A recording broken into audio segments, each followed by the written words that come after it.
प्रिय विद्यार्थियों, अब मैं आपके समस्त जो प्रस्तुत करने जा रहा हूँ ये बड़ा ही महत्वपूर्ण पाठ है और इसमें मोस्टली विद्यार्थी कंफ्यूज होते हैं। ये जब सीटेट में पूछा जाता है या यूके टेट में पूछा जाता है या यूपी टेट में पूछा जाता है तो विद्यार्थी कंफ्यूज हो जाते हैं, वो अपना मोस्टली उत्तर गलत कराते हैं थोड़े कंफ्यूजन की वजह से। तो मैं चाहता हूं कि आज उस डाउट को, उस कंफ्यूजन को पूर्णतः साफ किया जाए। क्लियर है? अब मैं बात करता हूं आपसे टीचिंग, टाइप्स ऑफ टीचिंग, यानी कि शिक्षण के प्रकार। ठीक है, जो शिक्षण के प्रकार है कई प्रकार के होते हैं, उस पर देखिए आपको महत्वपूर्ण ध्यान रखने वाली बात क्या है, वो ये है, वो आपसे ये पूछेगा कि किस प्रकार से पूछ रहा है वो शिक्षण के प्रकार, किस आधार पे आपसे वो शिक्षण के प्रकार पूछ रहा है। आपको ये विशेष ध्यान देने वाली बात है कि वो किस बेस पे आपसे टाइप्स ऑफ टीचिंग पूछ रहा है। आपको छोटी सी चीज पे विशेष ध्यान देना है मेरे विद्यार्थियों। अब मैं आपको लेके चलता हूँ। देखिए, शिक्षण उद्देश्यों के आधार पर वो आपसे क्या पूछ रहा है, शिक्षण के प्रकार किसके आधार पर पूछ रहा है, उद्देश्यों के आधार पर, ऑब्जेक्टिव के आधार पर। तो वो क्या क्या है, देखिए आपके शिक्षण के जो प्रकार हैं वो 3 प्रकार हैं। आपके उद्देश्यों के आधार पे कौन कौन से हैं? नंबर 1 ज्ञानात्मक, नंबर 2 भावात्मक, नंबर 3 क्या है, नंबर 3 आप सभी जानते हैं क्रियात्मक, और दूसरा नाम उसका क्या है, मनोगत्यात्मक, यानी कि कोग्निटिव, अफेक्टिव, साइकोमोटर। ज्ञानात्मक मन का काम, मस्तिष्क से चलेगा, भावात्मक आपकी फीलिंग्स की ओर चलेगा, और साइको क्रिया करके चलेगा। तीनों क्लियर है आपके ऑब्जेक्टिव? क्लियर है? ओके, अब मैं आपको आगे की ओर लेके चलता हूँ।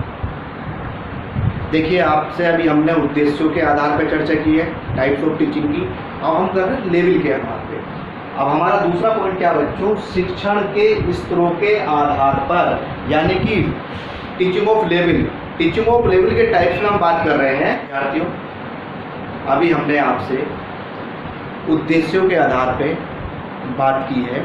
अभी तक हमने जो शिक्षण को जो विभाजित किया है किसके आधार पे किया है, कि जो प्रकार, उसके टाइप्स जो हमने विभाजित किए किसके बिहाफ पे किए हैं, उद्देश्यों के बिहाफ पे। अब हम किसके बिहाफ पे बात करेंगे? हाँ, गुड। अब हम बात करेंगे स्तर, यानी शिक्षण के स्तरों के आधार पर लेवल। अब देखिए, शिक्षण के 3 लेवल हैं। कौन कौन से लेवल हैं? 3 लेवल हैं। किस स्तर के हैं वो स्तर समझ लीजिए। नंबर 1 पे आपका आएगा स्मृति स्तर, it means memory level.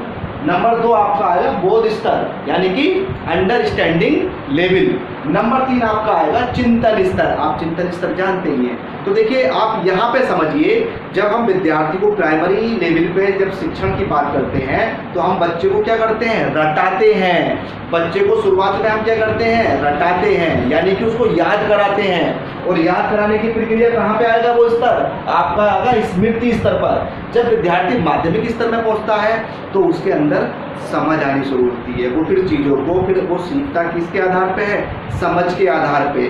Primary में बच्चा किस पे आधार पर सीख रहा है, याद करने के आधार पे। आप बच्चे को कोई भी आप चीज़ देते हैं तो आप उसको याद कराते हैं, चाहे ऐसे लेके जेड तक की बात कर लीजिए, चाहे 1 से लेके 100 तक की बात कर लीजिए, चाहे आप आज से लेके ज्ञानी तक की बात कर लीजिए, सब उस विद्यार्थी को आप रटाते हैं, यानी कि याद कराते हैं। जैसे ही बच्चा माध्यमिक स्तर पे आता है तो बच्चा उस चीज़ को समझना शुरू करता है, फिर वो समझ के सीखता है। और जब बच्चा हायर एजुकेशन में आता है, जैसे कि आप लोग किस में हैं, आप लोग हायर एजुकेशन में हैं, अब आप टीचर बनने जा रहे हैं, आप ट्रिपल टीचर हैं, तो आपका स्तर कौन सा है, आपका स्तर है चिंतन स्तर। ये सबसे देखिए निम्न स्तर का है, ये उससे थोड़े ऊपर का है, और ये उच्च स्तर का है।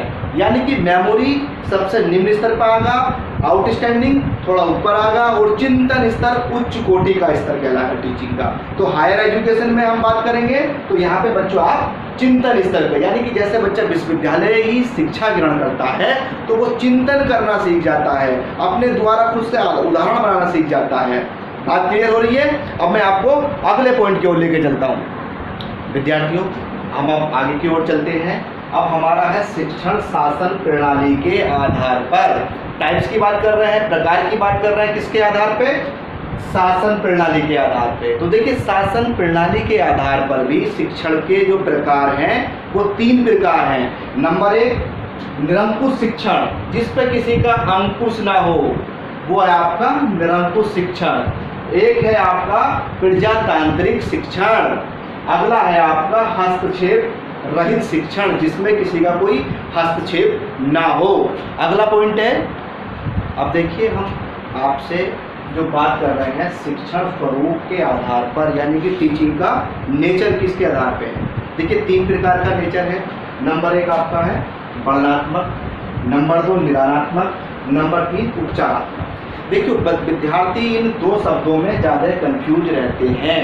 एक शब्द है निदानात्मक और एक शब्द है उपचारात्मक। देखिए निश्चित रूप से इस बात की एक गांठ बांध लीजिए, निदान का अर्थ होता है समस्या को पहचानना, ना कि उसका उपचार। दोनों बातों में डिफरेंस है। मोस्टली बच्चे ये सोचते हैं कि उस चीज़ का हमें निदान प्राप्त हो गया तो वो सोचते हैं कि उसकी निजात पा ले उस समस्या से। ऐसा कतई नहीं है, दोनों बातों में डिफरेंस है। निदान का मतलब होता है समस्या को जानना, दैट इज कॉल्ड डायग्नोस्टिक। आप कभी कोई अपने शरीर में किसी प्रकार की बीमारी का पता लगाने के लिए टेस्टिंग कराते हैं तो क्या कराते हैं, आप डायग्नोसिस कराते हैं। तो डायग्नोसिस के माध्यम से आपके शरीर में किस चीज़ की कमी है उसका पता लगता है। जब उस चीज़ का पता लगता है उसके बाद डॉक्टर आपको उस कमी के आधार पे, उस बीमारी के आधार पे आपका ट्रीटमेंट शुरू करता है। ट्रीटमेंट मीन्स उपचार। तो बच्चों अगली क्या विधि है, उपचारात्मक। यानी कि पहले आप अपने विद्यार्थी की समस्या को पहचानेंगे, जब आपको उस विद्यार्थी की समस्या का पता लगेगा फिर आप उसको उपचारात्मक विधि के माध्यम से, उपचारात्मक शिक्षण के माध्यम से उसकी समस्याओं को दूर करेंगे। क्लियर। अब हम आपको जो प्रकार बताने जा रहे हैं शिक्षण के, किसके आधार पर बताने जा रहे हैं, शैक्षिक क्रियाओं के आधार पर। देखिए मेरे प्रिय विद्यार्थियों, आप लोग जब शैक्षिक क्रियाओं के आधार पर शिक्षण की बात करेंगे तब भी शिक्षण के जो प्रकार 3 ही हैं। वो कौन कौन से हैं, एक आपका है प्रस्तुतिकरण और दूसरा है आपका प्रदर्शन और तीसरा है क्रिया। ये देखिए ये भी 3 प्रकार के हैं।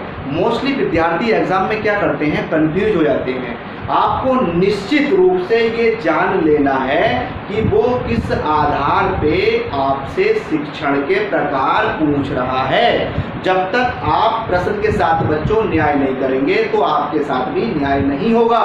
आपकी नैतिक जिम्मेदारी बनती है सबसे पहले आप उस प्रश्न को ध्यानपूर्वक पढ़ें, उसके बाद ही आप उसका उत्तर दें, अन्यथा आपका जवाब गलत हो जाएगा।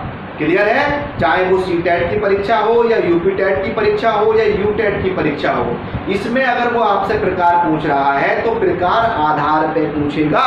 जब तक आपके आधार एकदम से कॉन्सेप्ट क्लियर नहीं होंगे कहीं ना कहीं आप उत्तर गलत देंगे। तो मेरे प्यारे विद्यार्थियों, कॉन्सेप्ट क्लियर कीजिए, एक एक चीज को समझ के उसके बाद ही आप जवाब दीजिए। अगला आपका जो आधार है वो आपका आधार है शैक्षिक प्रबंधन व्यवस्था के आधार पर। शैक्षिक प्रबंधन, एजुकेशनल मैनेजमेंट, ठीक है, के आधार पर है। वो भी 3 प्रकार का है। नंबर 1 है आपका औपचारिक शिक्षण, नंबर 2 है आपका अनौपचारिक शिक्षण और नंबर 3 है निचारित्र शिक्षण।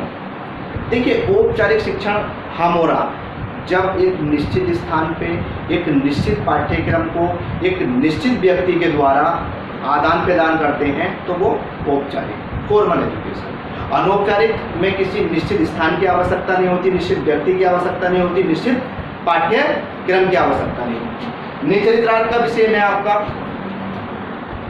देखिए विद्यार्थियों, हमने आपसे शिक्षण के प्रकार पे चर्चा की और शिक्षण के जो हमने प्रकार हैं आपको 6 आधार पे बताए हैं और 6 के 6 आधारों में इनके प्रकार 3 ही हैं। 3 प्रकार के हैं 6 के 6 में, यानी 6 गुणा 3 टोटल कितने हुए 18। तो आपको ये देखिए किसी भी प्रकार के कॉम्पिटिशन में अगर आपसे ये प्रकार के आधार पे प्रश्न पूछा जाता है तो मैं समझता हूँ आपके प्रश्न का आपके पास स्पष्ट जवाब होगा।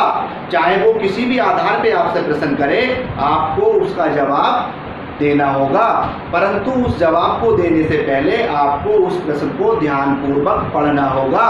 किसी भी प्रकार की जल्दबाजी ना करें। क्लियर है विद्यार्थियों। हर एक प्रतियोगी परीक्षा में ये आप गांठ बांध के रख लीजिए, ये जो आपके 6 आधार पे मैंने प्रकार बताए हैं, इनसे क्वेश्चन कहीं भी बाहर नहीं जाएगा। क्लियर? अब बच्चों हम आपसे शिक्षण के चरों पे चर्चा कर रहे हैं। शिक्षण के चर, देखिए शिक्षण के चर भी 3 प्रकार के हैं, 3 चर हैं। और कौन कौन से हैं ये देखिए मैं डायग्राम के माध्यम से आपको बताने का प्रयास करता हूँ। एक होता है स्वतंत्र चर जो एकदम फ्री होता है, एक होता है परतंत्र चर जो अधीन होता है, एक होता है हस्तक्षेप चर जो स्वतंत्र और परतंत्र के माध्यम से हस्तक्षेप करता है, उस तंत्र को कहते हैं हम हस्तक्षेप चर। तो देखिए स्वतंत्र चर जो होता है वो आपका होता है अध्यापक। अध्यापक एकदम फ्री होता है बच्चों। और उसके अधीन कौन होता है? अध्यापक के अधीन होता है परतंत्र चर। और परतंत्र चर कौन है? आपका शिक्षार्थी। और इन दोनों के बीच में जो हस्तक्षेप जो चर करता है वह कौन सा चर है? वो है आपका पाठ्यक्रम। ये तीनों चर हैं। क्लियर है? ध्यान रखिएगा, अगर आपसे क्वेश्चन पूछता है कि स्वतंत्र चर कौन सा है शिक्षण का, तो वो है आपका अध्यापक। परतंत्र चर कौन सा है शिक्षण का, तो वो है आपका शिक्षार्थी। अगर आपसे प्रश्न पूछा जाता है कि हस्तक्षेप चर कौन सा है, तो आप सीधा सीधा बताएंगे पाठ्यक्रम। क्लियर है बच्चों?